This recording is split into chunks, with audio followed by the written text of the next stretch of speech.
Economy का है। ये मसला है क्या, मैं आपको बिल्कुल आसान अल्फाज में समझा दूंगा, क्योंकि हुकूमत कुछ दावे कर रही है।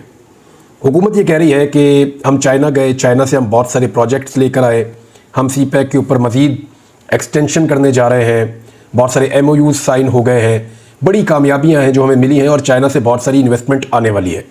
एक तरफ ये हुकूमत का दावा है, दूसरी तरफ जो लोग इंडिपेंडेंटली रिपोर्ट कर रहे हैं सारी सूरत हाल को, अलीना शिगरी साहिबा का एक बड़ा ज़बरदस्त आर्टिकल है, उन्होंने इसकी तफसीलात लिखी हैं कि एक्चुअली ये एक फेलियर है, इसमें कामयाबी नहीं हुई।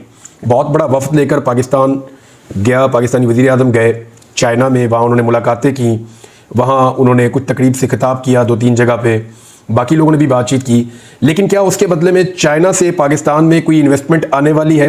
हुकूमत कहती है कि यस आने वाली है, लेकिन अपोजिशन का ये मानना है कि ये सिर्फ एक टूर था और इन्वेस्टमेंट कोई नहीं आ रही। इंडिपेंडेंट जो सहाफ़ी हैं वो भी इससे कुछ ज़्यादा उम्मीदें नहीं बांध रहे। उसकी वजह है क्योंकि इससे पहले शहबाज शरीफ साहब और यही टीम जो है वो सऊदी अरब भी जा चुकी है, वहाँ से भी आने के बाद बहुत बड़े बड़े दावे किए गए, लेकिन हमने देखा कि वो चीज़ें उस सिमत में होती हुई ग्राउंड पे दिखाई नहीं दी। फिर हमने देखा कि UAE का एक दौरा किया गया, उसके बारे में बहुत बड़े बड़े दावे हुए और वो भी ग्राउंड पे कुछ अभी तक तो नज़र नहीं आया। अब PDM की जो पहले वाली हुकूमत थी उसमें भी बहुत सारे दावे सामने आते थे, बार बार ये कहा जाता था कि फ़लाँ मुल्क इतने पैसे दे रहा है। सैलाब के दिनों में ख़ास तौर पे ये क्लेम किया गया कि दुनिया के ममालिक ने बहुत ज़्यादा पैसा पाकिस्तान के लिए प्लज किया, लेकिन वो पैसा पाकिस्तान को मिला नहीं और वो सारे सिर्फ दावे साबित हुए। तो इस हुकूमत के दावे कुछ ज़्यादा होते हैं, ये ऑप्टिक्स ज़्यादा क्रिएट करती है, दिखावा ज़्यादा करती है, लेकिन प्रैक्टिकली चीज़ें उतनी नहीं होती। अब वज़ीर इत्तलाआत ने एक बड़ी अजीब बात की, उन्होंने कि दौरा बड़ा कामयाब था, क्योंकि वहाँ जो है ना वो तकरीबात में पाकिस्तान का तराना चलता था। भाई वो तो कल इंडिया और पाकिस्तान के मैच में भी पाकिस्तान का तराना चला था, तो पाकिस्तान क्या मैच जीत गया उसके बाद? तो पाकिस्तान का तराना जहाँ चले वहाँ खड़े होकर उसको अदब के साथ सुनना ज़रूर चाहिए, लेकिन उसका मतलब ये नहीं है कि आपने यहाँ पे कुछ बहुत बड़ा अचीव कर लिया है। अब मैं आपके सामने कुछ फैक्ट्स एंड फिगर्स रखता हूँ, क्योंकि पाकिस्तान का सबसे बड़ा मसला ये है कि बाहर से पाकिस्तान में सरमायाकारी आनी चाहिए। हमारे पास जो है वो पैसे की किल्लत है इस मुल्क में, हमारे ज़र मुबादला के ज़खायर बहुत कम है। पाकिस्तान में डॉलर्स नहीं है, हमें ज़्यादा डॉलर्स चाहिए, ज़्यादा पैसा चाहिए। एटलीस्ट पाकिस्तान के पास 30-40 अरब डॉलर होने चाहिए ताकि पाकिस्तान का सिस्टम चले।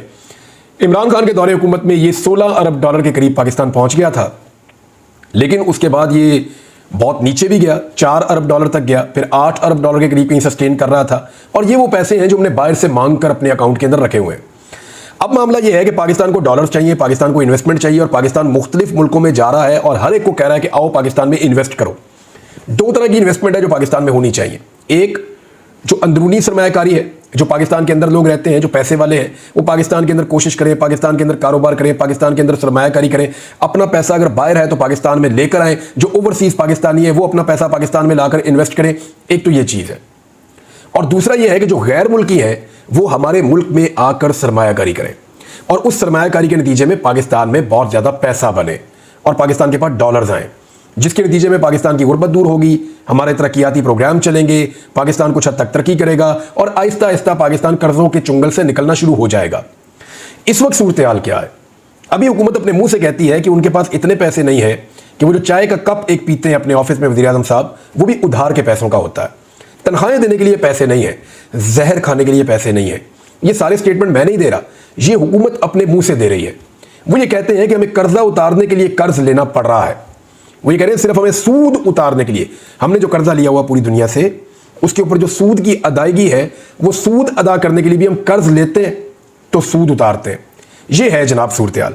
ऐसे में जो सबसे इंपॉर्टेंट चीज़ है पाकिस्तान की एस्टेब्लिशमेंट के लिए और पाकिस्तान की हुकूमत के लिए, वो है बैरूनी सरमायाकारी। क्या पाकिस्तान में बैरूनी सरमायाकारी आ रही है? ये है सबसे बड़ा सवाल।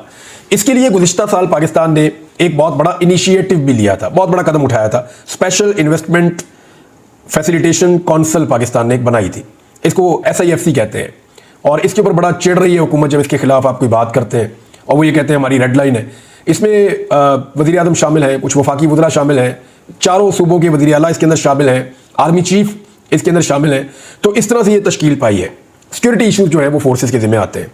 अब SIFC बनने के बाद बजाय इसके कि पाकिस्तान में सरमायाकारी में इजाफा होता, शहबाज राणा साहब की एक तहकीकाती रिपोर्ट के मुताबिक, और ये सरकारी डाटा के मुताबिक वो रिपोर्ट कर रहे हैं कि पाकिस्तान की तारीख में 50 साल में जो सरमायाकारी है वो लोएस्ट पे चली गई है।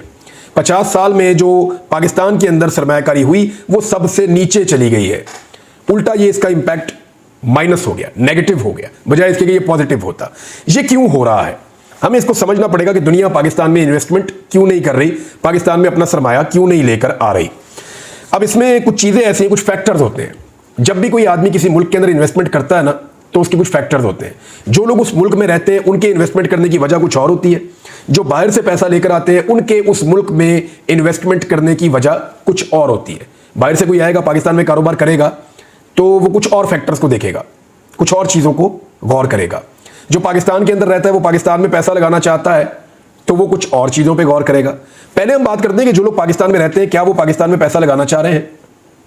आप पाकिस्तान में किसी भी फैक्ट्री एरिया में चले जाएं, आपको जगह जगह बैनर लिखे हुए नजर आएंगे। आजकल वहां लिखा होगा फैक्ट्री बराए फरोख्त, गोदाम बराए फरोख्त।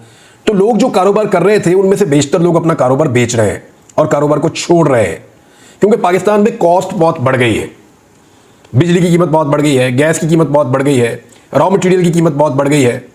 हुकूमत जो है वो इंपोर्ट के ऊपर पाबंदी लगा देती है, बाहर से जो आपने चीज़ें मंगवानी है उनके ऊपर पाबंदी लगा देती है। बहुत सारी चीज़ें बाहर से मंगवा कर आप प्रोडक्शन करते हैं, आप बनाते हैं। तो ये इस तरह, और टैक्सेस बहुत अजीब किस्म की हुकूमत लगा रही है।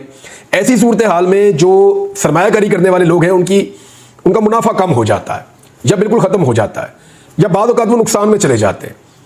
तो इसमें फिर वो चाहते हैं कि वो सरमाया लगाएं ही ना, बल्कि उनका पैसा पड़ा रहे, उनके एसेट्स जो हैं वो बचे रहे, या वो अपना सरमाया पाकिस्तान से बाहर मुंतकिल कर दें।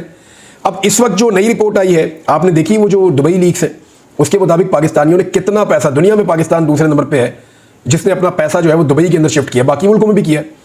इसका मतलब है कि लोग पाकिस्तान से पैसा निकाल कर बाहर लेकर जा रहे हैं। ये रुझान ज्यादा है बजाय इसके कि बाहर से पाकिस्तान में पैसा लाया जाए।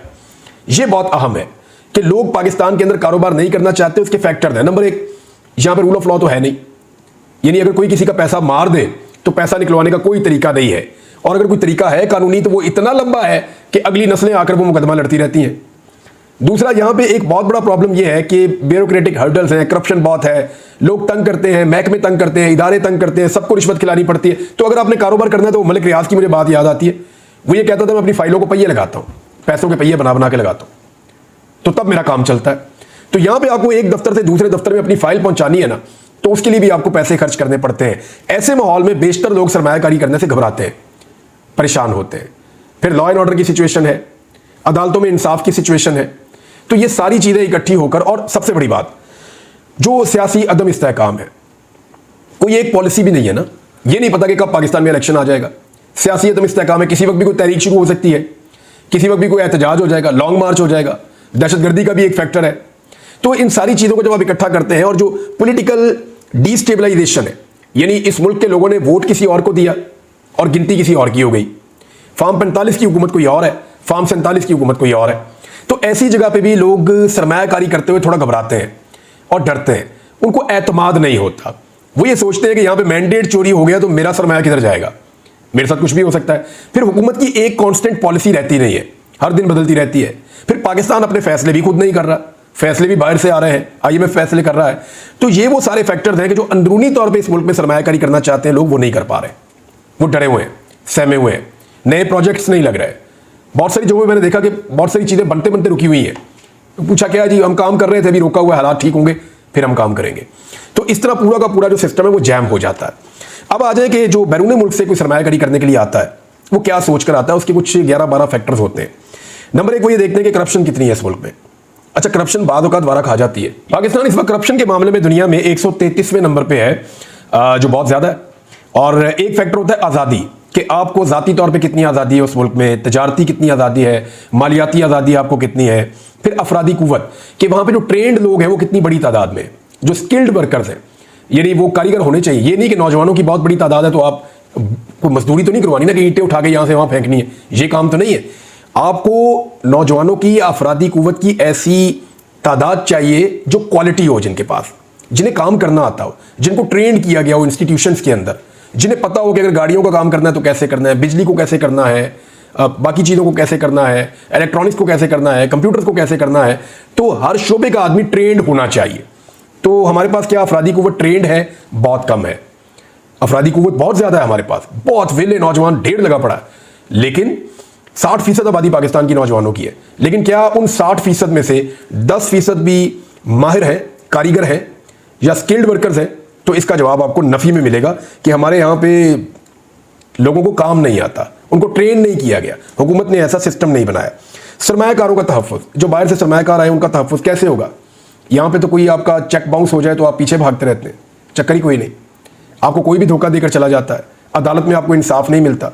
जो पाकिस्तान का जुडिशियल सिस्टम है उसके ऊपर भी एक रिपोर्ट है मेरे पास, ये वर्ल्ड जस्टिस प्रोजेक्ट है और ये पाकिस्तान के बारे में जो रिपोर्ट दे रहा है, ये कहता है जी 142 मुल्कों में से पाकिस्तान 130वें नंबर पे है।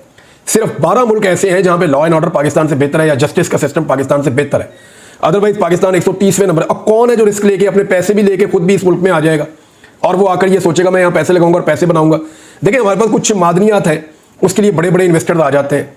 हमारे पास कुछ जगहों के ऊपर जैसे बलूचिस्तान में मादनियात निकलती हैं, कुछ और जगहों पे निकलती हैं, तो उसके लिए तो इन्वेस्टमेंट आ जाती है। हमारे पास ज़मीन बहुत ज़्यादा मौजूद है, ज़मीन के ऊपर इन्वेस्टमेंट करने के लिए लोग आ जाते हैं।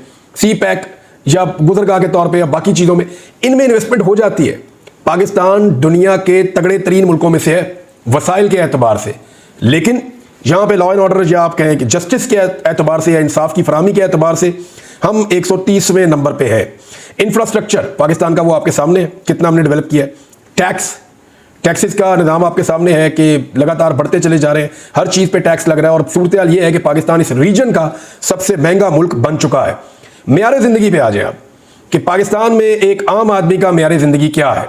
मेयार ज़िंदगी या जिसे आप क्वालिटी ऑफ लाइफ कहते हैं, उस इंडेक्स में अगर आप देखें तो पाकिस्तान वो भी टॉप 100 ममालिक में इसमें भी नहीं आता। ये बड़ा प्रॉब्लम है। सुर्ख फीता या जिसको आप रेड टेप कहते हैं, यानी यहाँ ब्यूरोक्रेटिक हर्डल्स बहुत ज़्यादा हैं, यानी गैर ज़रूरी तौर पे बहुत सारी चीज़ें ऐसी मौजूद हैं हमारे सिस्टम में जिसकी वजह से सरमायाकार भाग जाता है, चीज़ों को बहुत लंबा कर दिया जाता है, बहुत टाइम डिले होता है और इससे करप्शन के रास्ते खुलते हैं। फिर टेक्नोलॉजी में हम बहुत पीछे, हमें टेक्नोलॉजी में, यानी आप किसी भी मुल्क में चले जाएं अपने आसपास तो आपको अंदाज़ा होगा वो टेक्नोलॉजी में हमसे बहुत आगे चले गए। आईटी के अंदर, बाकी चीज़ों के अंदर हम बहुत बेसिक पे खड़े हैं। तो ये भी एक प्रॉब्लम है कि सरमायाकार आलमी सतह पे नहीं आते। एतमाद, यानी हमारी स्टेबिलिटी कितनी है पाकिस्तान में हुकूमत की, या पाकिस्तान के अंदर सियासी स्टेबिलिटी कितनी है, तो अगर उसके ऊपर आप गौर करें तो वो भी पाकिस्तान बहुत बुरी तरह, पॉलिटिकल स्टेबिलिटी का जो इंडेक्स है वो मैं खोलकर आपको बता देता हूँ कि इस वक्त पाकिस्तान पॉलिटिकल स्टेबिलिटी में कहाँ खड़ा है। जो पॉलिटिकल स्टेबिलिटी में या सियासी इस्तेहकाम के अंदर जो मुल्क पाकिस्तान के बाद आते हैं ना, उनमें सिर्फ शाम, अफगानिस्तान, सोमालिया, माली, यमन, इराक, लीबिया, ये वो मुल्क हैं जहाँ जंगें लगी हुई हैं, या इसके अलावा central African Republic, Ethiopia, Ukraine, यहाँ पे भी जंग लगी हुई है, सूडान और ये कॉन्गो, ये वो मुल्क हैं जो पाकिस्तान से बुरी सूरत हाल में है। बाकी सारे मुल्क पाकिस्तान से बेहतर हैं सियासी इस्तेहकाम के एतबार से। तो फिर एतमाद लोगों को कैसे आएगा? जो बाहर से कोई बंदा आएगा उसको पता ही नहीं है कि यहाँ की गवर्नमेंट ने चलना है या नहीं चलना, निज़ाम यहाँ पे अभी काम करेगा या नहीं करेगा, तो ये भी एक फैक्टर है। फिर एक फैक्टर इसका ये है कि माशी तौर पर ये मुल्क कितना ग्रो कर रहा है। इमरान खान के दौरे हुकूमत में, यानी पाकिस्तान बहुत लंबे अरसे से इन प्रॉब्लम्स के अंदर है। इवन इमरान खान के दौर में भी बहुत सारे प्रॉब्लम्स रहे, ऐसा नहीं है कि सब कुछ अच्छा हो गया था, लेकिन फिर भी पाकिस्तान कुछ ग्रो कर रहा था और पाकिस्तान की जो तरक्की की शरह है वो बढ़ के लगभग 6% के करीब पहुंच गई थी। अब वो बहुत कम है और इसकी वजह से भी सरमायाकार परेशान रहते हैं। एक चीज और है, शरह सूद। पाकिस्तान में शरह सूद 22% था, उसको 1.5% कम करके 20.5% कर दिया गया है।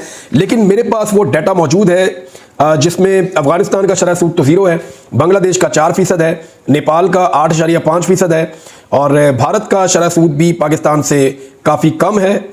भारत का 6.5% है तो पाकिस्तान का 20.5% है। ये भी एक फैक्टर है।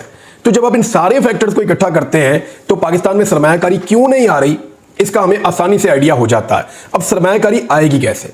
देखें, जो पाकिस्तान में इस वक्त सिचुएशन है, जो शख्सी आज़ादियों की हालत है, लोग गायब हो जाते हैं, लोगों पे मुकदमात होते हैं, इंसानी हकूक़ की खिलाफ वर्जियाँ हो रही हैं, अदालतें इंसाफ फराहम नहीं कर पा रही और इन्वेस्टिगेशंस का सिस्टम आपके सामने है, रूल ऑफ लॉ आपके सामने है, सियासी इस्तेहकाम आपके सामने है, इलेक्शन के बावजूद चीज़ें नहीं संभल रही।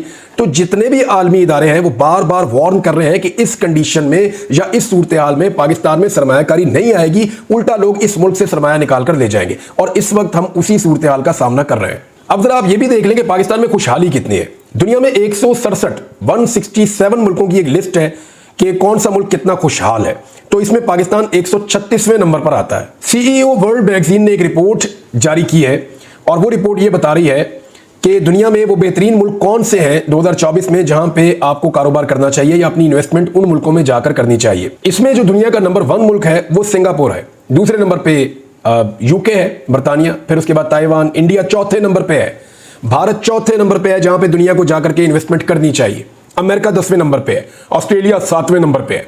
हमारे इस रीजन के बहुत सारे मुल्क हमसे बेहतर पोजीशन में है। पाकिस्तान कहां पे खड़ा है? पाकिस्तान 92वें नंबर पे है। यानी 91 ऐसे मुल्क हैं इस दुनिया में जो सरमायाकारों के लिए पाकिस्तान से बेहतर तस्वुर किए जाते हैं इन सारे फैक्टर्स की मौजूदगी में, जिन फैक्टर्स का मैंने आपके सामने जिक्र किया है। लिहाजा हमें पाकिस्तान को ठीक करने की जरूरत है। हमें स्टेटमेंट्स के जरिए से या दूसरों को बेवकूफ बनाने के जरिए से या एक दूसरे को नीचा दिखाने से पाकिस्तान में इन्वेस्टमेंट नहीं ला पाएंगे। हमें अपना किबला दुरुस्त करना पड़ेगा। हमें बदले की